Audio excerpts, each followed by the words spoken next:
Good to have you guys back for week 2. So I'm going to drop something in the chat from what Marshall talked about last week with the one word and talking about our core values and what we're about as coaches. And so, and then we'll dive into that later in the class, having each of you guys share. But I'm going to kick it over to Marshall, who knows Coach Raz a little better, and then we'll go ahead and get started. All right, good. Okay, awesome. Are we starting? Is the recording? Yeah, no, not yet. So we're going. So you can introduce Coach Raz and we'll get going. Awesome. All right. So to the handful of you guys who made it, awesome. This will be the challenge, I'm sure, even before the season gets along. But fortunately, John's going to be recording all these, so the content will get shared with the coaches. Is there a recording button yet, John? I haven't seen it yet. We're going. Okay, cool. So yeah, this is a good friend of mine, Coach Raz Vanderloo. We initially posted on our Instagram post that he's a USA basketball legend, but I don't think that's doing it justice, given the impact that he's had even prior to that time. So one of the things I wanted to do for all of you guys is share, as we said before, share the network of coaches that I've had the good fortune of meeting. And so this call is really just to give you guys a sense of just the breadth and the direction, so many directions that we can go as high school coaches, but even, we'll have some college coaches come on, some NBA guests as well. But I thought for the core group of us being high school coaches, and I thought this would be a really good introduction to talk to Coach Raz a little bit, hear a little bit about his story. He and I will kind of engage a little bit in a couple conversations, a couple of questions that I really wanted to be a pointed thing for this group to think about. And then what John will take over after that, and just we'll have our typical Q&A and just check-ins. Okay. So Coach Vanderloo, if you wouldn't mind, I'm not big on just reading people's resumes because I think people should do their homework even before. But if you wouldn't just kind of wouldn't mind introducing yourself and telling us a little bit about yourself and your journey, that'd be amazing. No, absolutely. First of all, thanks for having me. I'm honored to be part of this. If I can ever help anybody watching, I'll give you all my information as we get going. Phone numbers, email, anything else I got. Never ashamed to give anything out. I don't know if it's worth anything, but I'll give it out. I come from a family of coaches. All my brothers were coaches. My dad is a coach. My dad and my brother in the Hall of Fame, blah, blah, blah. I don't know what that means, but they are. I have my older brother, Jeff, as an assistant at Creighton, is coming out your way this week to play Gonzaga. That'll be a big game on Tuesday. Yep.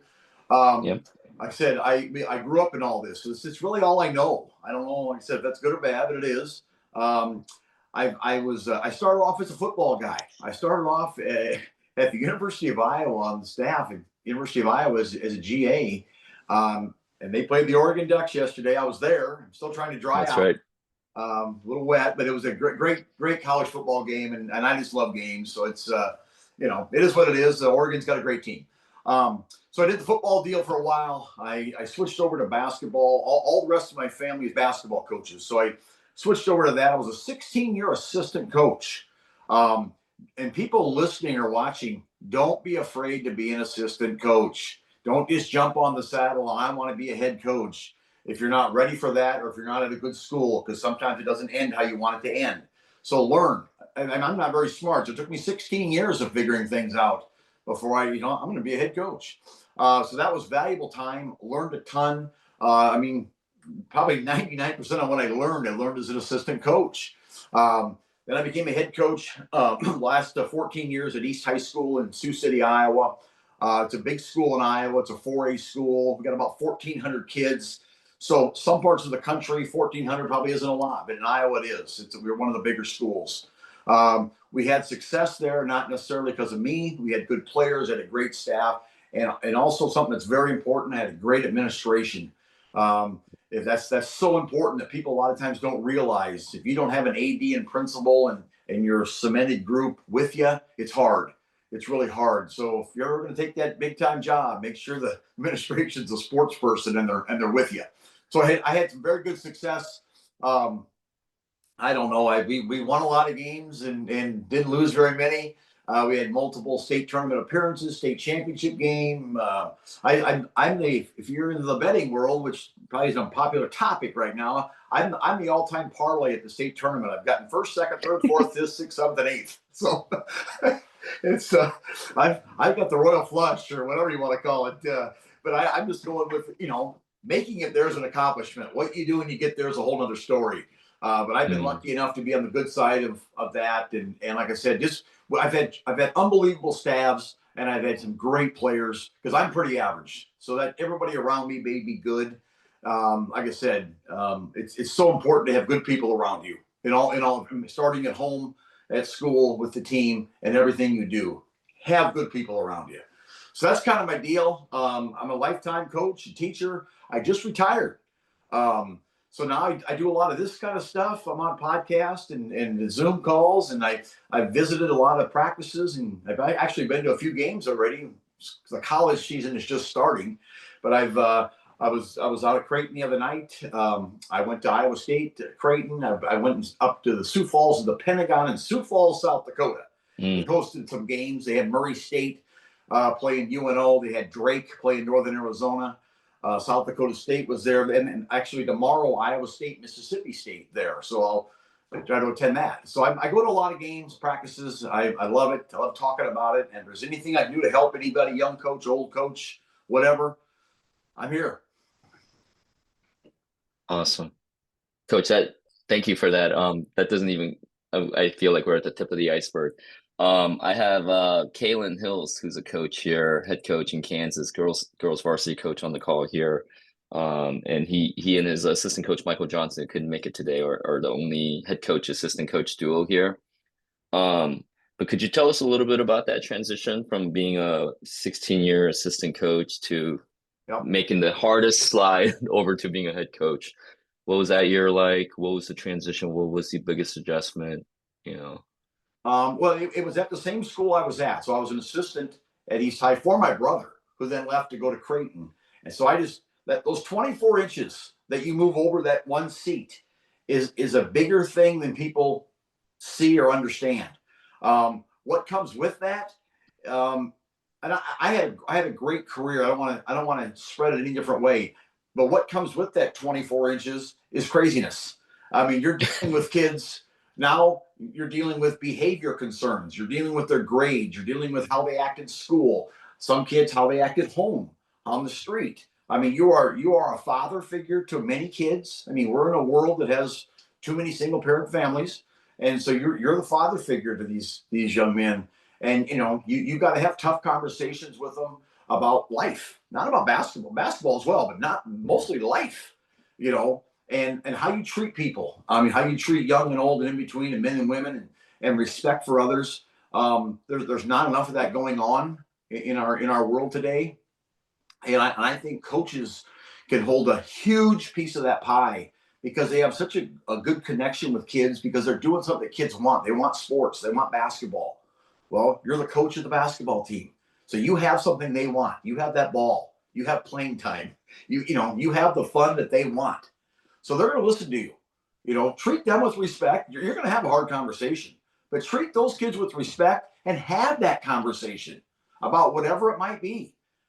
Just how you treat others, how you treat teachers, working hard on and off the court, homework, basketball, listening to your mom and dad, take the garbage out, make your bed, whatever it might be. Just be respectful and work hard. And I'm telling you, the world will be a lot better. I don't want to sound like a politician now. I'm not a politician. No, listen, coach. I said it on my Instagram story. Like anytime, just in case you guys. So again, coach is going to give out his number. This is the magic of this cohort. Is just the people that we're going to bring in. John and I are both. We like to think that we're givers. And again, we're only going to attract givers. We're going to bring givers. And Coach Vandeloo is of the top class when it comes to that. So. For me, like, I don't know if you guys could tell, anytime I was having a downtime in my season, I call my guy, and, he would hype me up, and coach, you would just remind us, just, you would set the bigger picture. You've said it a bunch of times to me, like, and I know you're being humble about this. You would say, I don't know everything, but I've seen them all, and I've seen them twice. Right. So, No, I just think whenever you talk to somebody of your decades of stature and experience, I think you cut right to it. I think we get caught in the weeds and caught in the tree sometimes, but you definitely just everything that you're giving us is the reason why I wanted you on the first call, because you're setting the tone for us from the top down. Um, you shared a statistic with me, Coach, of that we need to share tonight, which is in your 14 years, Mhm. um, you've never had you've never had back to back. Dude, give me the stats again. Never one back to back loss in 14 years. Is that Yeah, correct? that 1 year that yes, in 1 year we had back-to-back losses. The longest losing streak you had in 14 years is 2 games. Yeah, and I'm still Guys, mad about that. that's just absurd. Still mad That's about that. ridiculous.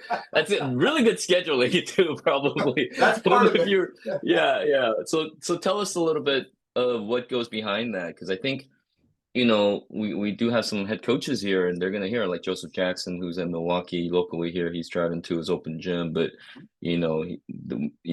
programs that maybe have gone through years of having a program that's lost 4 or 5 games and had longer losing streaks and had parents all on you. What was the secret behind that? A couple things that maybe we can steal from you as you're sharing.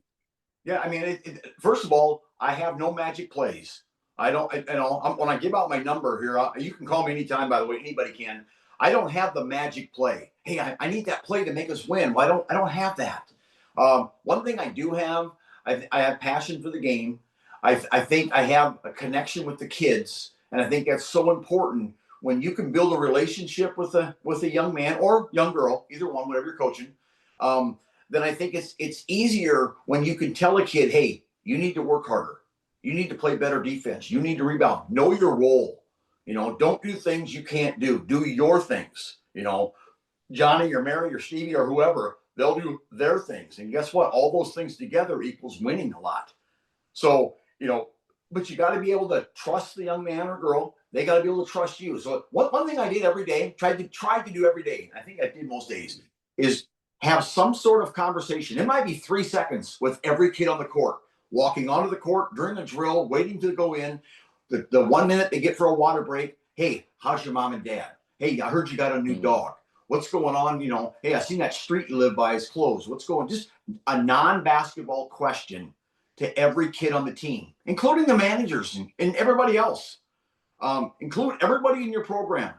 I'm not some big time coach where I walk around with my arms crossed and I'm not going to talk to anybody. No way. I'm into it. I'm gonna say, hey, Marshall, I heard the kids talking. You got a new dog? What kind of dog did you get? Blah blah blah, whatever it might be. Hey, I heard your brother's back from college. Tell him to stop up. He played for us a couple years ago. Whatever, just a non-basketball question every day to every kid. And then I think some kids right away they like, hey, the coach has got a connection with me. He wants to talk to me about something other than basketball. And I'm not, there's a time and a place when you got to get little Johnny and get on him about his grades or maybe turning in his homework or maybe something bad. Make this a positive conversation. It can be less than 1 minute. You're not having 10-minute conversations with them, but it builds that trust and it builds that relationship. So then when you do got to challenge them a little bit, it's not a personal deal. Hey, I think the coach likes me. I really do. He's talking to me all the time. So then when you challenge them maybe to get back on defense a little faster, or force somebody left, it's not personal.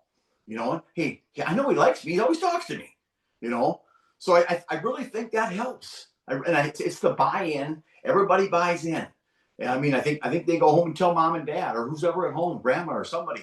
Hey, coach was talking to me today about our street being torn up. Or we got a new car or something. Really. And I think then the parents kind of go, you know what? He's a real person. He's just not using my kid for basketball. And I really think that matters. We're in an era right now where everybody looks for a negative. The coach don't mm, like me. The coach never talks to me. He, blah blah, whatever it might be, and they just look for that one little narrative of negativity. Well, I try to spin it the other way. Let's look for that little one narrative of positive. I want to talk to you about being a person. I don't care if you can't make a left-handed layup yet. Okay, we'll work on that. But I care about you as a person, and I just think that the kids buy in. Kids want attention. And when you give them some type of positive attention, you're not just coming at them every day. You got to work harder. You got to rebound. You got to, you know, kid, this isn't 1975 anymore. You can't come at kids like that. Like I said, I'm kind of an old school guy, and that's probably how I was 100 years ago when I started. Well, then you got to adapt with the times. I mean, you really do. And we're in a soft world. I didn't say a bad world. I said we're in a softer world. So you got to kind of treat them. You don't got to treat them soft, but you got to be a little softer than you were years ago. So I think that relationship is so important. Then you can have tough conversations. Then you can challenge them to work harder. Get a better shot, one extra pass, whatever it might be. If they know that we're on the same side, I love you, kid. I really do. But one more pass would have gave us a wide open shot, not a forced three. So I just think that relationship is so huge, and that makes everybody buys in. The parents buy in, the community buys in. You're winning games. The expectation is we're going to try to win a lot of games. And some years you have an abundance of talent, and it's a little easier. And some years you don't. But I will tell you this: just because you have talent, that doesn't equal wins. It doesn't always equal wins. We're kind of in a me world. Look at me, I'm going to score 20. Well, we might lose. If you score 20, we're going to lose. Okay. If everybody here scores 10, we're going to win. So you got to try to sell that. You got to kind of be a salesman. You got to be a coach. You got to be a counselor, a parent, a philosopher. I'm Dr. Phil, is who I am. That's what I do. So, and I think that's part of the reason we had success here. Yeah. Yeah, that's great, Coach Raz. That's awesome. Aiden, what you got, brother? Yeah, Coach, I absolutely know what you mean when you say just having a relationship with all the guys. And so, like, for example, we have 16 players on our team, and obviously not every guy is going to play. Mm-hmm. And so when you have those relationships with like those 12, 13, 14, 15, 16 guys, and it's like, well, Coach, we're friends, but you're not playing me. It's like, how do you find that balance where you're like still coming at it from keeping them motivated, but also, keeping them engaged and that sort of thing? No, that's an absolutely great question, because those bottom 3, 4, 5, whatever it might be, they in their minds they probably know I'm either not going to get in tonight, or I might get in right at the end if we score 106 like you just did, and we're beating somebody pretty good. Here's one little. I don't want to call it a trick, but it's a trick, and I did this for many years. As you're walking up and down the bench, so and so might make a mistake, and those 4 guys sitting at the end, I know that we're going to sub Steven in here as soon as we get a break. Okay. And I would always say to those guys down toward the end, who do you want in? We got to make a change. Who do you want in? I want in Billy. I would just go until somebody said Steven. I'd say, yep, good call. Steven, you're in. And then, I hear him joking about it after the game. He asked me who he wanted in. I said, Steven, he sent him in, So they were at least engaged. They weren't sitting down there with their arms folded, moaning and groaning about not getting in, and I never, if a game got out of control or those bottom guys got in, I never ever told them, hey, dribble it out and just watch the clock run. Those kids, they might only score 2 or 4 points all year, so give them that chance. They want to score. Mom and dad want them to score. Aunt and uncle, grandma, girlfriend, whomever it might be. Let them score. I hate that when I see teams. I mean, I realize games get out of control and people go, why are they letting those kids score? Because they never get in. But when they do get in, give them a chance. Give them a chance to shine. And I always, probably once a month, would call those 4 or 5, those bottom guys, whatever the number is, in during the season several times, and just say, hey, are you having fun? Do you like it? What can we do differently? So it's more fun for everybody. And they go, oh no, it's good. I also think winning cures a lot of evils. I do think that. But every once in a while they come up with an idea, and hey, let us mix us in with the first unit during possessions or during a scrimmage. Okay, today you 2 are going to be the subs for the first unit, and we're going to go up and down.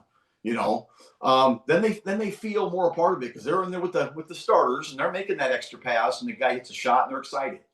But I think the minute you see a bad apple or somebody, I guess in my term, somebody bitching, let's talk about it. Don't look away. Let's and like I said, it's not an argument or anything. But let's just say, hey, are you having fun? Sports are supposed to be fun. When you stop having fun, then it's not worth this for me or you. So what can we do in practice? because that's where most of your time is going to be in practice. What can we do? We're not going to have a circus. It's going to be organized and we're going to work hard. But what can we do to make it fun? And like I said, that was always one of the things I got. Let 2 of us go with the first unit. Okay, I like that idea. During what might be possessions, it might be out of bounds plays, it might be a scrimmage. And then the next day, a different 2. But keep them engaged. Then they can go home and tell mom, hey, I was running with the big guys. I was in there with the first unit. But I always tell them, don't go home and tell your mom and dad you're starting. Don't do that. Yeah. We're not going Yeah. that far. There's a limit to fun here. Yeah. So, but keep them engaged in practice. Thanks, Coach. Yep. Hey, Coach, I feel like that one, like it's somebody like you who's been around enough to have the confidence to do it. I'm sitting here, obviously I coached for 8 years at Lake Oswego and I'm a couple of years out and I'm writing it down. I'm like, man, that's a great idea. But I don't know when push comes to shove in the season, like I would really have the balls or the confidence to do something like that, right? But again, you've done it. You didn't die. The season didn't end. It didn't implode. It turns out, it's like in some ways it feels so like outside the box to even give him those reps in the first, with the first units. But as I'm sitting here having stepped away for a few years, like I just see the value in it so much, it makes me go, oh man, I got to try that one, it's and another thing you can take, let's just say there's 4 guys that don't get a lot of time. Yeah. And in every game, you got 2 captains. The ref called the captains up, pregame meeting. It's all a formality deal. Make one of those 4 the third captain. And I always tell him, you're the captain of those guys right down there. And then the next game, a different one, And like I said, you can see the smile on their face, hey, I was captain, tonight. Does it change much how much they're going to play? Probably not, but they feel a part of it, Hey, I got to stand out there in half court with the refs and and that kid they got, he's all state, and we all shook hands, and it just keeps everybody engaged. Yeah, love that. Chris, what you got, brother? Hello, everyone. I'm Chris Buggs. Just wanted to ask a quick question for the group. How would you guys handle like the players wanting to win and come together and accept their roles, but them going home and how do you guys handle the parents? And sometimes you have parents where they kind of are the ones who are dividing your team, making their sons get out of their roles and telling them that they can, do more than what you've called them to do in their role. Like, do you guys have certain types of parent meetings where we can maybe try to stop that, that divisive rhetoric with the student athlete? I think, first of all, very good question, and I think every team in the country has some of that going on. Hopefully, just a little, but I think every team in the country, regardless of age or grade or boys or girls, has a player or 2 or 3 or heck 10 that go home and mom and dad think, number one, he should be starting. And if he's starting and he's only getting 8 points a game, why isn't he getting 14 or 20? Okay, why aren't you getting a bigger role? Why aren't they running plays to you? So part of those conversations that I would try to have every day, I would kind of mix it up with guys, or if I would hear maybe something, I would always say, hey, everything good at home? How's mom and dad? Everybody's good? And once in a while they might say, no, my dad's mad. He wants me to score more. I said, no, I understand that. I get it. But right now we're 8-0, and we're not going to change things up much. If it isn't broke, don't fix it. So in a perfect world, if we play 8 to 10 guys, we probably play 8 in a normal year, and 8 guys average 10 points. That's 80 points a game. You score 80 a game, you're winning. You're winning 95% of your games. It's almost like the years when we had a superstar, and I was fortunate enough to coach some very good players.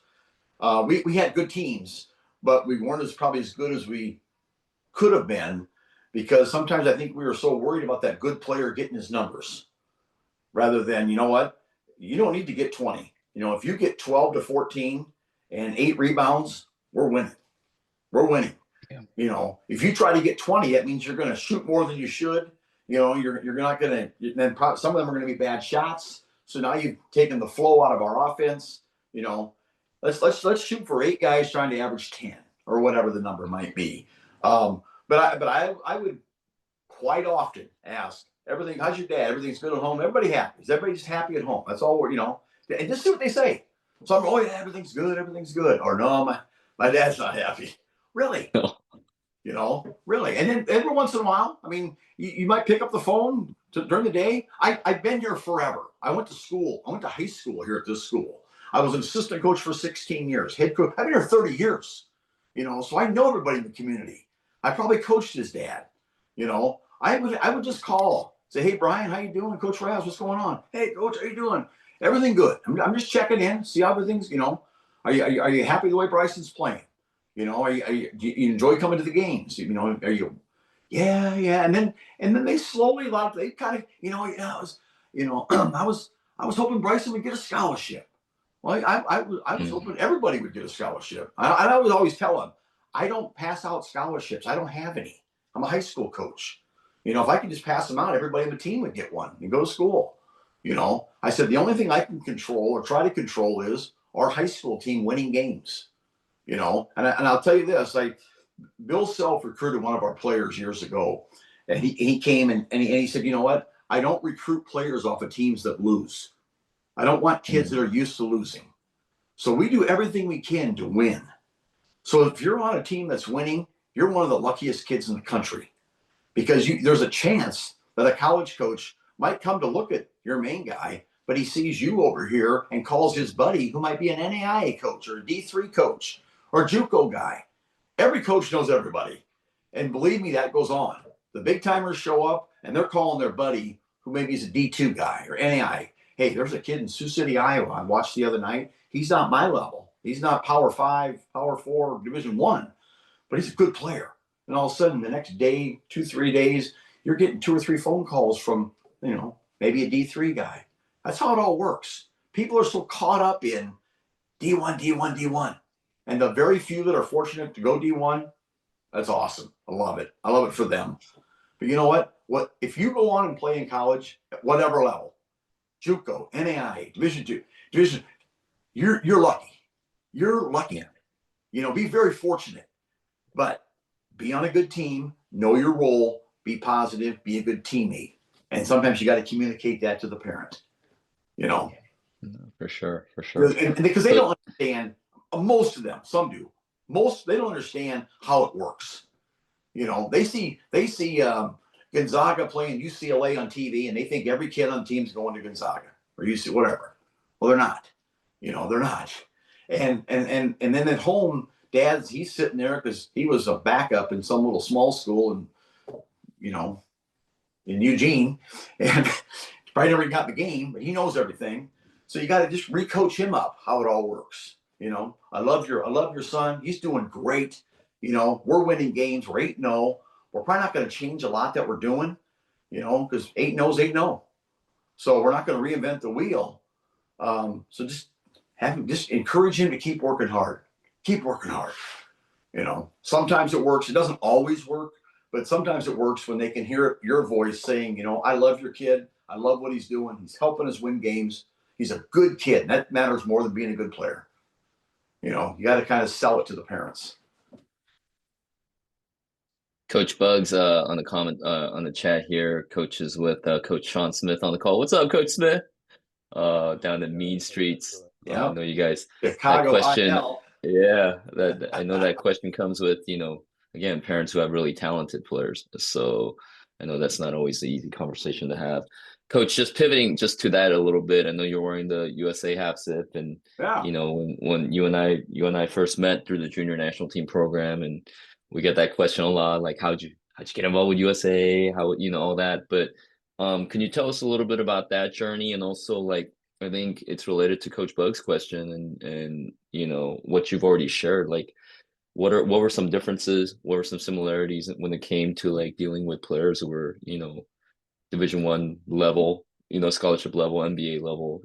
What were some things that stood out to you from that experience? Oh, absolutely. First of all, the experience is unbelievable. Yeah. USA Basketball is a very professional organization. They deal with the elite of the elite. They're not looking for kids that are just okay. They're looking for kids that are great. They're also, I hope everyone's listening, they're also kids, they're looking for great kids. They're not looking for guys that are in trouble all the time or out, doing things they're not supposed to do. I shouldn't even say this. You don't got to be home reading the Bible every night, but you can't be out running the streets raising hell either, because that word circulates. Everybody knows everything about you if you're a good player. Okay, you got to be good in all areas. You got to be good in life.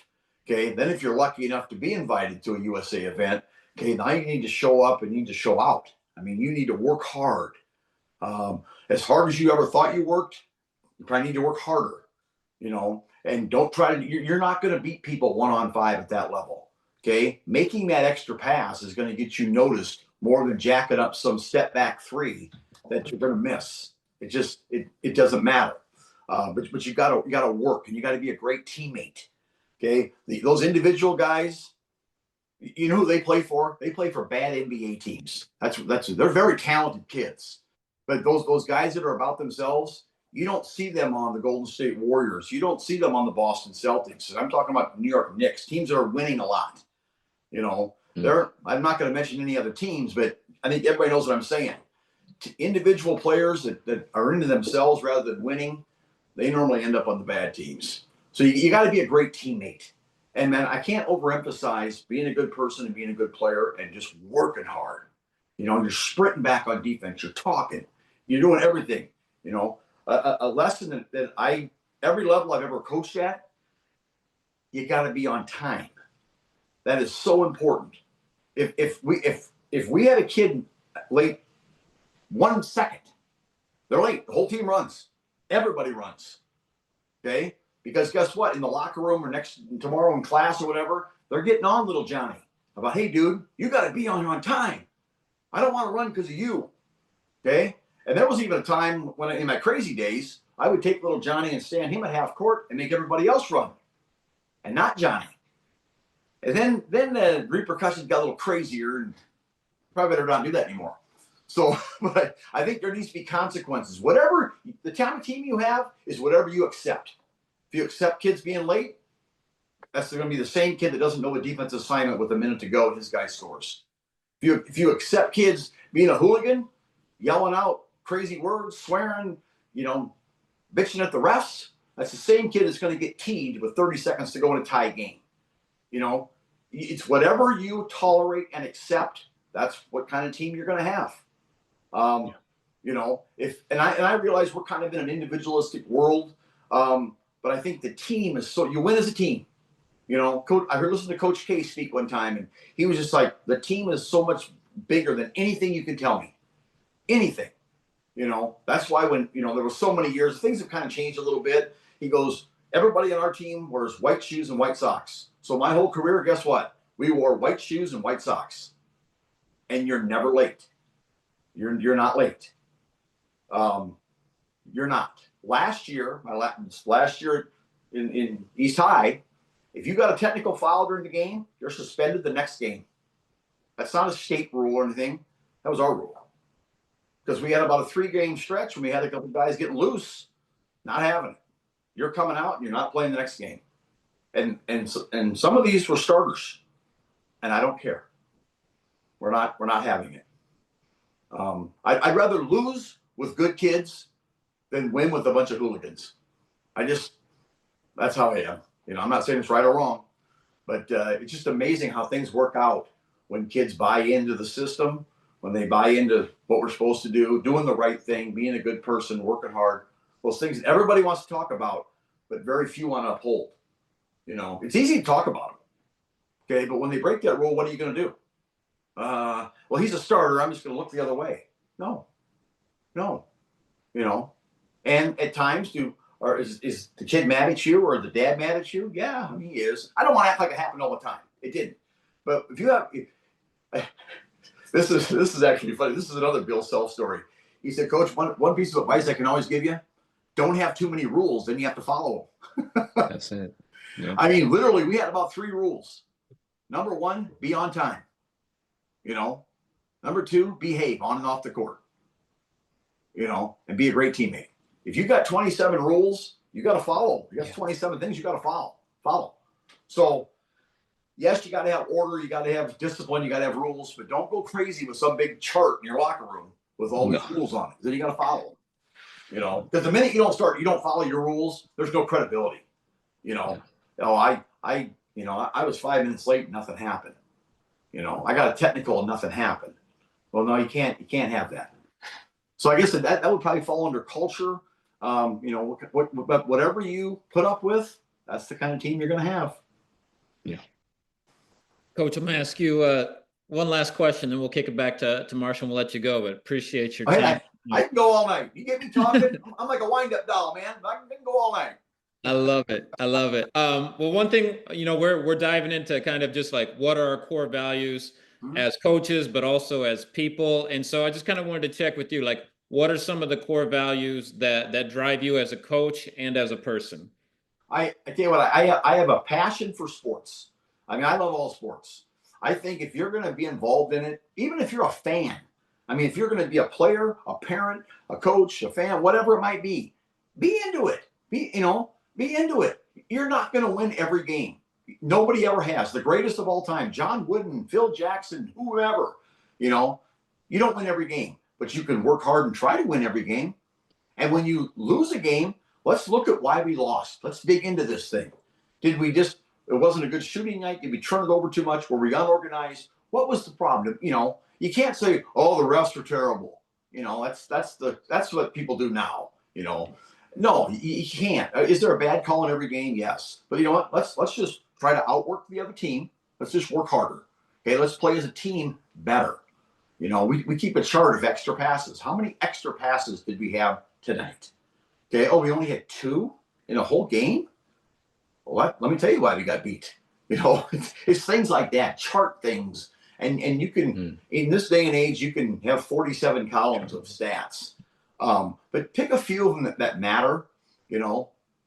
In the half court, one thing we always did, and I it's not a tip by any means, but we did this forever and it worked forever.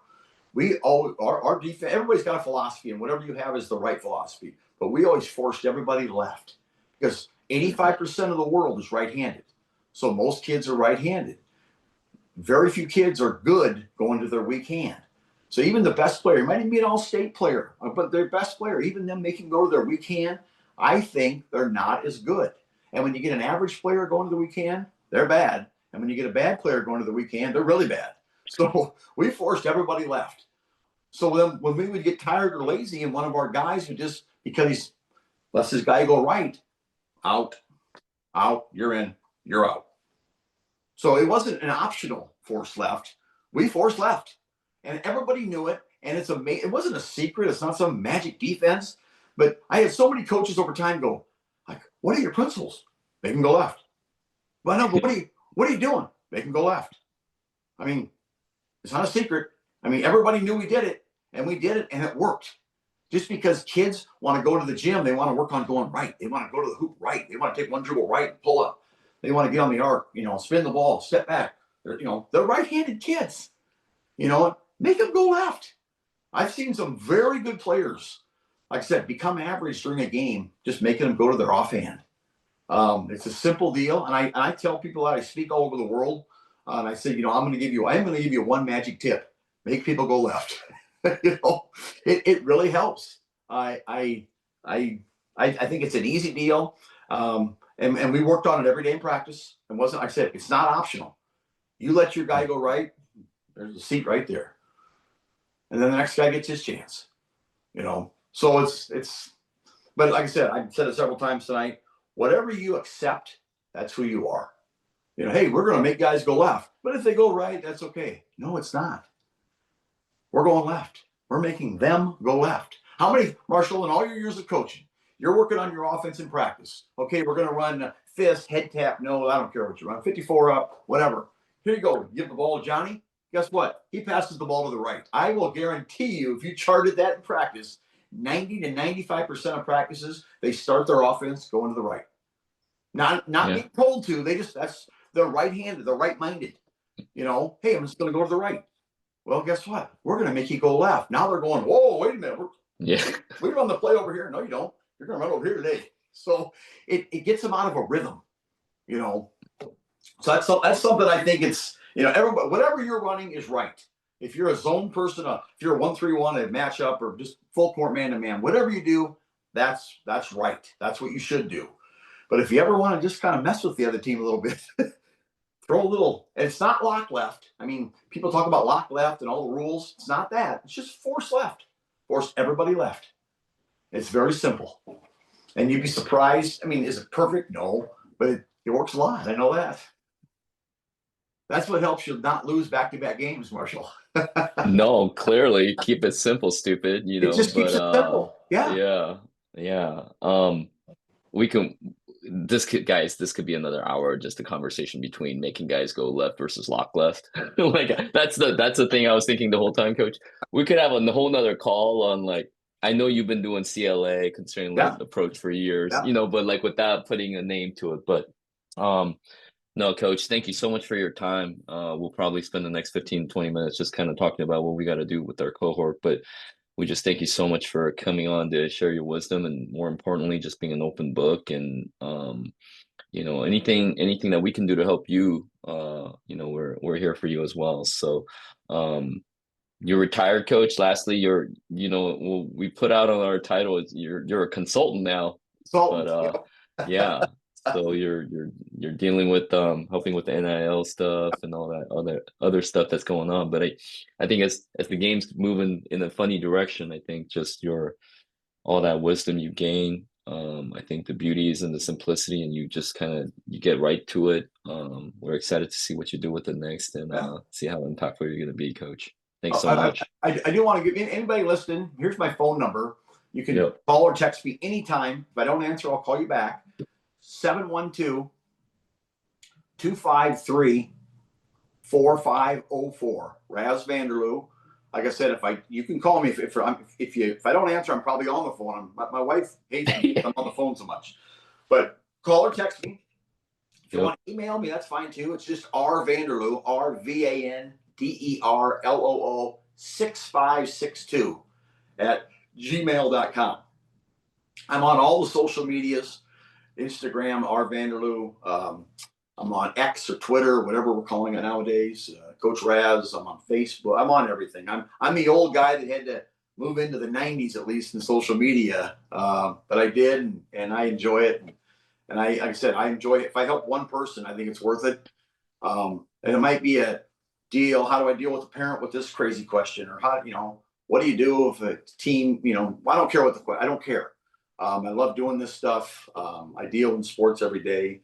I'm fortunate enough to still be involved with USA Basketball. I'm doing a lot with the 3x3 side now. 3-on-3. Jennifer Fredette and Jay Deming are heading that up. It's an Olympic sport. So in LA in 28, you're going to use the last two Olympics have had it.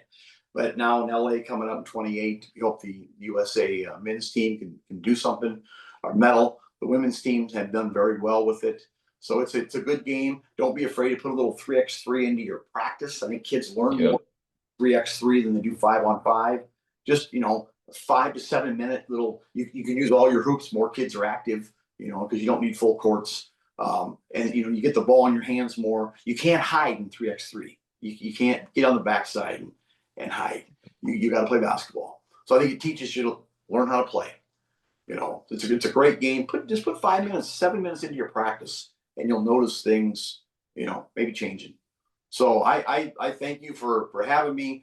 If I can help anybody, get a hold of me. I don't know if I know anything, but I talk a lot. So you throw enough stuff against the wall, something's going to stick. I know that. So you've seen everything twice. I've seen everything under the twice. sun. Believe me, good and bad. Yeah. You could not surprise me when you throw something at me. Nope. There you have it. Coach, thanks so much. We appreciate you. I'll catch up with you again this week soon. I appreciate you, Marshall, and all you other guys. Thank you very much. And I'm still disappointed Oregon beat Iowa in football, but I'll get over it. Thanks, Coach. Appreciate you. Thank you. All right, that was awesome. Thanks, Coach Raz. All right, so we kind of, Marshall, I'm gonna let you dive into again, just like the one word on Yeah, in our chat here. I dropped what Marshall dropped in the Slack as well. If you guys have a chance, and then for those of you who kind of took some time the last couple of weeks to think about what your one word would be, core values, we want to just kind of go around the space and have each of you chat about that. Give each of you the chance to chat. And so we'd love to hear from you. And if you haven't thought about that yet, or you're still going through that process, no worries. You don't have to share anything. But all right, Coach Cho, what you got, brother? yeah, just following up on our last one. I know we got some coaches who are hopping on for the first time as well. But for those of you who were here last week, Aiden and Kalen, I don't know if you had a chance to look at the handout on Slack yet. But I think it would be really helpful for me to help you guys this season. Like if you come up with something where we have a connecting point of there's a point of accountability in terms of how I can push you guys towards what you want to accomplish this year. So for those of you guys, the others of you, Sean, Teo, TC's actually been with us last week, right? John, Coach Jackson. One word is a book by John Gordon. It is actually, speaking of these guys like Bill Self and others. I was at a Final Four over a decade ago. I heard him give a speech, and this was right around the time when Jay Wright was winning the national championship, and their one word was attitude, right? And so what you do is you read this book, you went through this exercise, a little action plan, and that word became kind of the rallying cry and the theme of the team for the year. And it changed every year because, again, kind of like what Coach Vandal was saying, like there's different groups that you're going to get every year, especially if you're a public high school coach. Even if you're an AAU coach or a college coach, you're gonna have this different roster, and each team is going to bring their one word that really emerges as a collective. Um, so yeah, I think for you, Aiden and Kaylin, I'd be curious to hear if you got any progress on it. If not, I have these three questions. I think we can kind of have a discussion on it. I think everybody can kind of chip in, and we can kind of maybe work towards something that might work. For all of us. So, Kaylin, we haven't heard from you yet. How are things? And yeah, let's catch up a little bit. I'm doing all right. So I really, really liked his Bill Self stories, being a Kansas guy. And Yeah, like you said, I think we could have an entire conversation about the forcing left versus lock left, because sure. I dropped that comment in the chat, and then he immediately Did said you? about it. Yeah, We've been doing lock left at the high school I'm at on the girls' side ever since I've been there. Just yeah, because, especially at the girls' level, there's very few kids that can do anything with their offhand. So, yeah, you're scouting maybe the best player on the other team, maybe they can go both ways and be pretty successful with it, but we've had a lot of success guarding that way. So I was yeah, just kind of cool that he said that. Um, I think our one word, especially this year, because, I've talked to you a little bit about we're getting a lot younger. So I came in 2 years ago as a first-time head coach. It was also my first time coaching girls too. I spent 4 years as a boys assistant at the high school level. First ever girls job in my hometown, which is why I came back. And we had a lot of talent, and we just lost some to the collegiate level, and we got a lot younger. So I kind of think my one word going into this year is going to be attitude. And that encompasses a lot of things, but yep, I'm a big sports guy just all around. And I watched a video of Nick Saban when he retired, and he dropped a quote that said, "How you do one thing is how you do everything." So, do you tuck your shirt in for practice every day? Do you have all the proper attire that you're supposed to have? Are you coachable? Do you respond well to coaching? Just everything from the little details on up. All of that stuff matters, especially going into the year with a young team that I have. And to be quite frank, one of the things I'm probably the most worried about as a girls coach going into this year is that our best player is a freshman. And so how do we kind of stick together and kind of rally together and everything? And do we have the right attitude in practice every day? Are we making the right decisions in the classroom? Are we making Are we staying together as a team because we're going to be playing freshmen all the way up to a couple senior post players that I got. So just the attitude going into the year. Are we positive? Are we upbeat? Are we going to go into the year the right way, or are we going to be young and a little bit immature? So that's kind of the one word I've thought about. I like it. I like it. Have you read the book by Jay Wright? I It's have called not. Attitude, but yeah, I Yeah, I have scanned not. through a little bit. That might be another one I that comes also up. I also considered Toughness, because Toughness by Jay Billis was Yeah. that's been a big book, and me starting off being a head coach too. So Okay. I like that. Aiden, how about you? Yeah, I know you guys had the big win recently, but yeah. Yeah, I didn't have a chance to go through this, what I'm seeing on Slack now, but one thing, the word I thought of just off the top of my head was honesty. And it's like, are you honestly putting in more work than the other guy on the other team? Are you honestly going to bed the right time to get the proper amount of rest? Was that honestly the best shot for the team at that moment? So I think, like, for all of our guys, we have like a really guard heavy team. So we have a lot of guys that can score. And it's like, well, even though you can score there, it's like, was that honestly the best play in that time for the team? Maybe not. Even though you can maybe make that shot, it's honestly not the best shot. So, like, I think being honest with each other and being open about, what shot, is good for us, who takes the ball up, just being honest with each other so we can form more roles this year will be big. Because, again, we have a lot of guys. They're really, really good. And we're going deeper already this year than we have in the past. I don't even know how many years. Newhall's been there for 36 years, and he's usually only played 7, 8 guys at most. And so it's like, well, if you're going to come in the game, you've got to be fitting into what the team needs you to do. And honestly, that's not you shooting a 3. That's maybe playing defense or rebounding more than it is, you wanting to get your shot. So I think if we're honest with each other this year, I think it'll take us a long way. But I'm going to go through this when I have some time and really think about it. But honesty was one of the words that just came to the top of my head. Okay. I think for both of you guys, this is my challenge to you. How you answer both those questions was very team centric to what your team is right now. So, again, Coach Vanderloo's awesome. I will be bringing in other coaches and John, and I'll be having these discussions where I have other coaches who are really about just getting into the weeds of like whatever topic that you guys want to dig deeper into, right? There was an intentionality with Coach Vanderloo because sometimes you listen to him, it just seems like he's saying the same thing over and over again, and you really have to take a step back and say, like, this is 30 years of coaching experience that's whittled down to this simple, like, right? Like he's saying the same thing over and over again, and we can be pretty stubborn and like not following some of those. But the biggest thing that I hope you guys took away from that call was who he is embodies like the teams that he's had, right?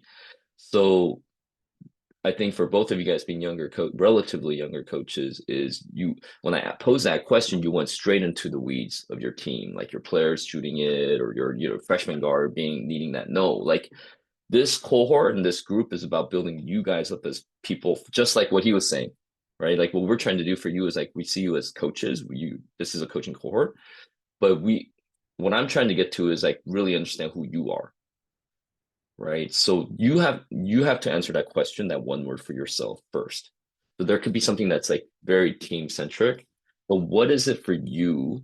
And I really think because we have what I'm hopeful is we have 2 more calls in December, and that what I want to get to is by January, I want to have dug deeper into this one word for each of you, so that New Year's resolution for 2026, as you're coming down the back half of your league play and playoffs coming up, is where things can go all crazy, but you as a leader, whether you're an assistant coach, Aiden, or Kalen as a head coach, Sean, Joseph, everybody, wherever you're at, like we all have that one word that we're gonna just hang on to and have that be something that when your players look back at the season in March or April, they go, man, Coach Kalen was, man, he was really about this, right?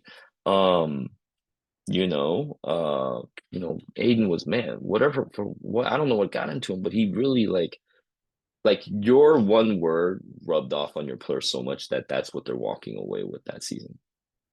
And for Aiden, that could be, you could turn that right back onto yourself. Am I being honest with myself? Am I being truthful? Am I right? Like the phrase that I keeps coming back to me is like actually something that came up to in my like Oswego program your senior year when I was competing against you guys.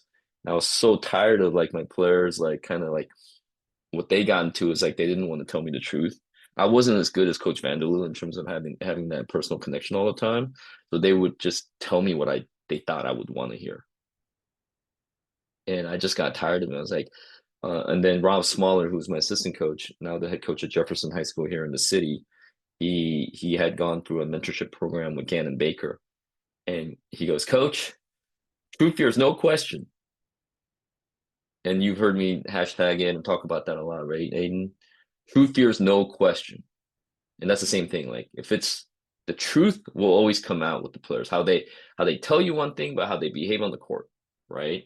How they tell you they're fine, but they're not, because the truth of the matter is the dad is not happy with their son's playing time and the role that the head coach had carved out. So, right. So every day was about that, just getting to that truth. Right. And it happened to be one of my three core values, as I've shared with you guys on the last call, was courage, presence, and trust. Man, if we're not practicing truth, there's no question for all of us, like I can't trust you and you can't trust me. Right. But it was always like enveloped into this like a bigger conversation that we could always bring it back to. Right. And there was repetition in that. I think again that I just keep looking at the notes that I have with Coach Vanderloo, like he just said the same thing over and over again. Passion for the game, connecting with the players, no magic pill. How do you treat players? And he must have said those things like a gazillion times, right? And so in my program, it was always like, "Are you courageous? Are you present? Are you here with us right now? Are you being truthful with me, or are you just bullshitting?" Right? And those things would always come back. So I think for both of you as leaders, like I need to know what your one word is, and it's for you, right? And it's something that also permeates off the court even more than on the court. And as I'm challenging you guys, this is again hopefully the rest of you guys you getting a little taste of it, and hopefully you'll join us for the rest of the calls coming up with the cohort. But there's 3 questions. This is for the whole group now. That's the first question that comes up in this exercise of the one word. I thought this was so powerful. Actually, I have the notes here. Just lost my phone, John. So these are the 3 questions. You guys ready? What do I need? What do I need? What do I Sean Smith need? What do I Teo Gem need? What do I need? What's in my way? What needs to go? What do I need? What's in my way? What needs to go? And oof, boy, this hits me hard because if I this is part of accountability for me with you guys as well, and why I was so excited about the coaching cohort is that I haven't come up with the one word exercise in a while, and part of me is like I always like to think I need to come back to practicing courage, presence, and trust, but I know that not leading a program for the last few years, I've gotten lazy as a coach, not being burdened or tasked or blessed with the opportunity to lead a group of young men. Like I've kind of taken a step back and I've been recharging and whatever. But I know that in the coming year, I'm going to try to coach again full time. And so this is also, as I'm challenging you guys, this is just as much for me. And so this, this coming next 2 weeks, I'll also follow up you guys individually. But it's really, if you would take the time to unplug from the noise and ask a few essential questions. Aiden, it's a little late for you because you already started the season, but there's a lot of us who haven't started the high school season yet. Joseph, you haven't started the season yet. Like really take time before the season starts off to unplug from the noise and ask a few essential questions. Get away from the noise and distractions of life. Create an environment to look inward, quiet your mind, really listen to your heart, then ask yourself these quick 3 questions and see how you can answer them. Okay. Yeah, I'm gonna do the same because I do think there's one word that's gonna come up for me that I will share with you guys and ask for help and accountability in it. But yeah, what do I need is to me that's like the hardest one. Because then it's like kind of Aiden, like what you said. If I'm being honest with myself, what do I want? Do I really want to be the NBA coach like I've been telling people? Do I really want to go back to Division 1 basketball like I've been telling people? Like, you know, I haven't unplugged and been in a quiet space yet, so I don't know if I can answer that honestly. So, any of that stand out to you guys? Those of you guys who are hopping on for the first time with us, love to hear from you guys. Yeah, it was good. I mean, Sean, what's up? going How are on. you? This was great. I'm doing good. I'm doing good. But the information definitely was good. I'll definitely think of one word. If I can probably just off the top of my head, it probably would be accountability. But I would definitely sit and think about one word that kind of will address just for me and for our staff and for our kids, etc. Yeah, I think accountability is one thing we just want our kids to be. I know everybody here is player-led teams are the best teams, so we just want that to be the yeah, culture of our environment of what we kind of establish, and also for ourselves, just making sure we keep yeah, each other accountable. And like you just said, yeah, sometimes when you do and things, you can get complacent. You can get to the yeah, place where you take a step back, and just this year, we just want to make sure we're not doing that. So that's just one of the things yeah, that's kind of standing out for me. But the call has been great. The information has been great. So all this stuff yeah. has been amazing. Can you tell everybody who you are and what you do? Where are you I'm coaching? so sorry to Yeah, that's all everybody right. else on the call. Sean Smith, I'm from Gary, Indiana, but I coach in Chicago. I coach with Nike Mean Streets. I'm actually the player development guy for Nike Mean Streets. I'm assistant coach at Gary Westside in Indiana. My head coach is just on Christopher Bugs, and that was the guy that Okay. was asking about the player Okay. Yeah, problems. yeah, yeah. And I Yep. also I help out with the different events and Nike and etc. So I'm here as a servant. If anybody needs me, I'm just here to, as we all are, to get better and grow, but also let iron sharpen iron and take it from there. So much love to everybody here and take it from there. No, I appreciate it, Sean. I'll follow up with you on that. It's like the lock left question versus going left. Like, count, accountability is a big word. You could spend an hour on that, right? And I Like, was on it. yeah, okay, players are one thing. Who are you accountable to, right? Like, so, yeah. One thing would be interesting for all of you guys. Like, so accountability is like a theme, right? The exercise to really go through it, Sean, would be to like pick a word that leads to that action of accountability. Does that make sense? It's like an actionable word, you know. So there's some of that, like whittling down of it as well. But no, thanks for sharing that. You know, Marshall, Teo, what's up? Everybody, this is my buddy Teo. how we Yeah, doing? What's well with everybody? Yeah, I just wanted to just kind of chime in. Sorry if you hear kids in the background. It's the life of a coach, man, when you have kids, man.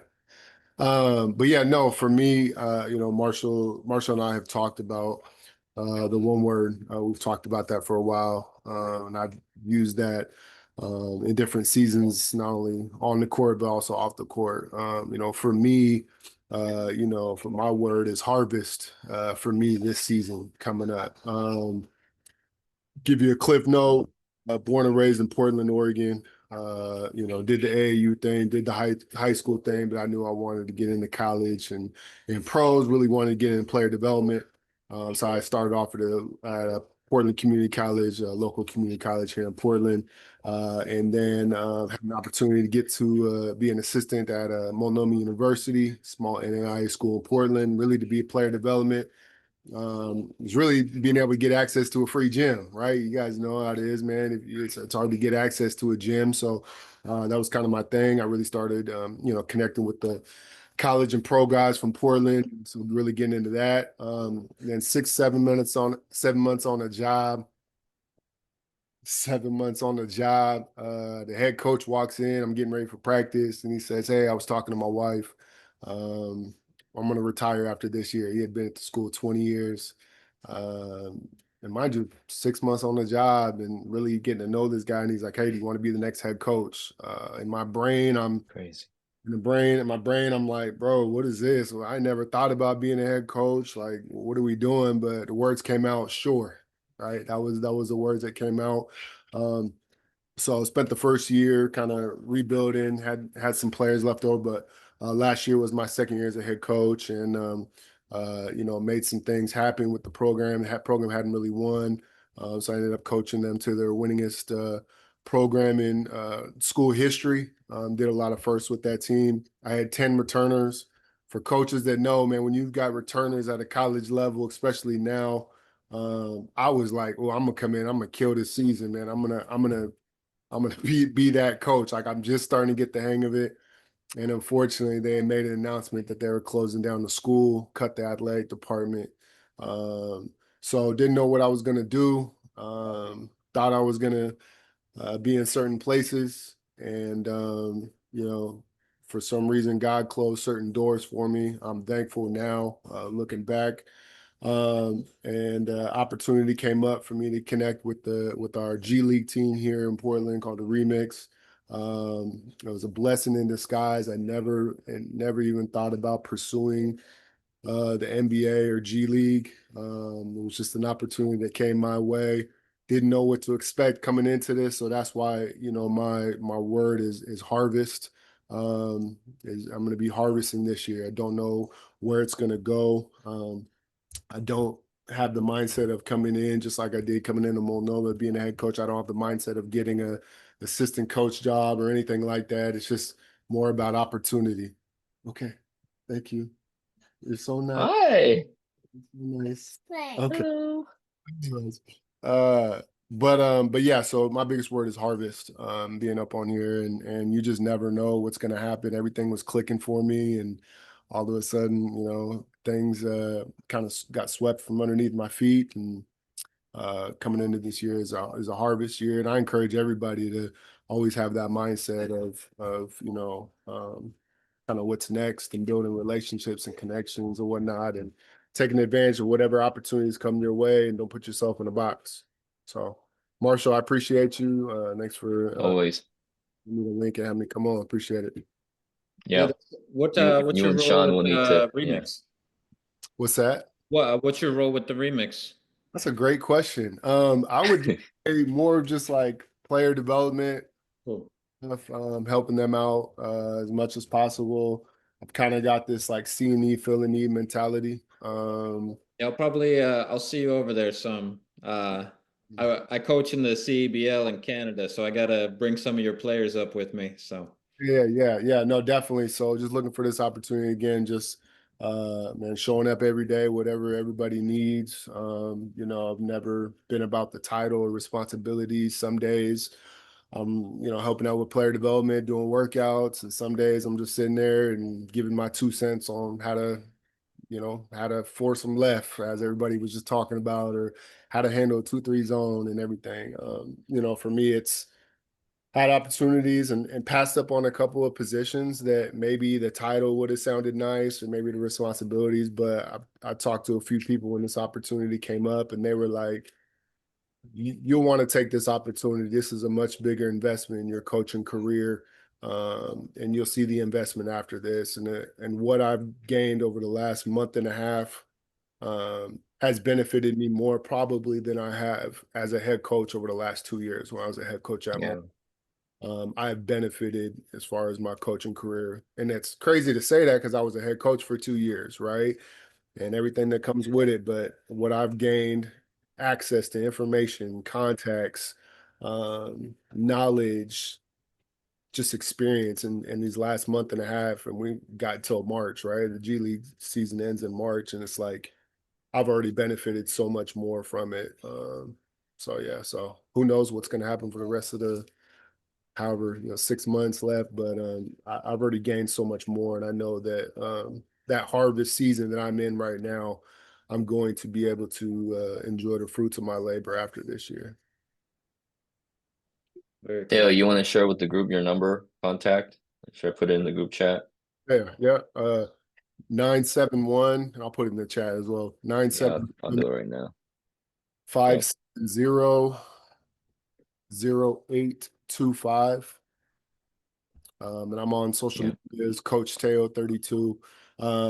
Just like Coach Raz was saying, I'm so much on sharing information. I remember reaching out to all the local colleges in Portland, just saying, can I come into the gym and watch practices? Some coaches responded and some coaches didn't. But for me, I have learned to share information as much as possible. I've learned that from Marshall over the years. So please reach out if anybody's have any questions or anything. I love sharing information because people have helped me out. There's certain people who've chosen not to answer phone calls or emails, and that's okay. I used to be kind of in my feelings about it, but then as I grew in my coaching career, when people reached out to me, I always made sure I responded to them and tried to help them out as much as possible because I wanted the same thing, and I continue to do that as well. And yeah, we'll see where it goes. Awesome. Appreciate it, Teo. Yeah, I'll be curious. I want to hear about Sean and Teo. You guys, hopefully you guys are connected. I want to hear about the player development notes from a Nike Elite or Nike EYBO program and a NBA G League. So hopefully something good comes out of that. Johnny Ross, what do you think? It's 6:12.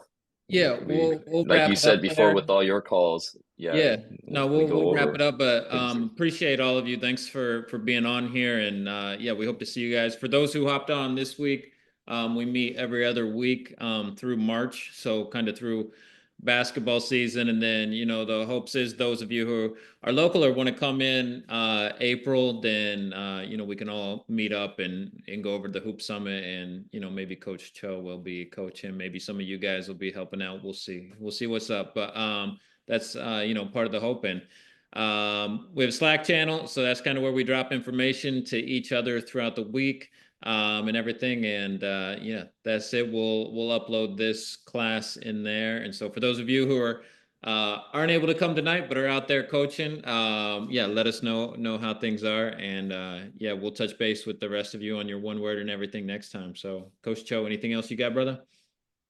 No, just good to see you guys. Wish you the best with things going on. Just feel free to reach out anytime. All right, have a good night, guys. It was a pleasure, guys.